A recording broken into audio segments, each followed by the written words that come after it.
Salam dostlar, Dilaltı Həqiqətlər layihəmizdə yenə maraqlı bir mövzunu müzakirə edirik. Bu bizə çox sual gəlirdi.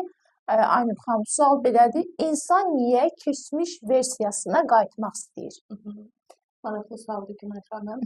Niyə qayıtmaq istəyir? Çünki insan travma yaşadıqda, hər hansı bir ağrı, itki yaşadıqda, ayrılıq yaşadıqda bu zaman beyin avtomatik olaraq daha emosional yüklənmə yaşayır insan və beyin bu zaman avtomatik olaraq keçmişi idealizə etməyə başlayır. Nə üçün?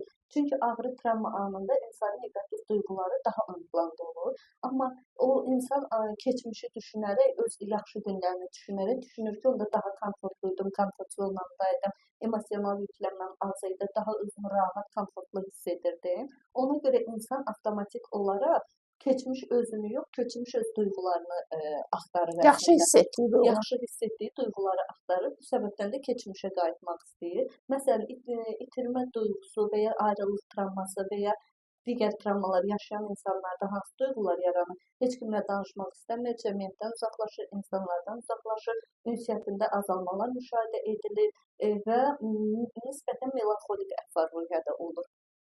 Ona görə də həmin anda beyin avtomatik olaraq keçmiş daha yaxşıdır, keçmişə qayıtsam özümü daha yaxşı hiss edirəm kimi duyğularla yaşamağa başlayır. Ona görə bu anda Günay xanım nə etmək lazımdır? Birinci, var olan situasiyanı qəbul etmək lazımdır olduğu kimi və ona baxış bucağımızı dəyişərək biz keçmişə artıq qayıtmaq istəmək yox, indiki anımızda problemi həll edib özümüzün daha yaxşı variantımıza dönüşməyi özümüz üçün seçməliyik əslində.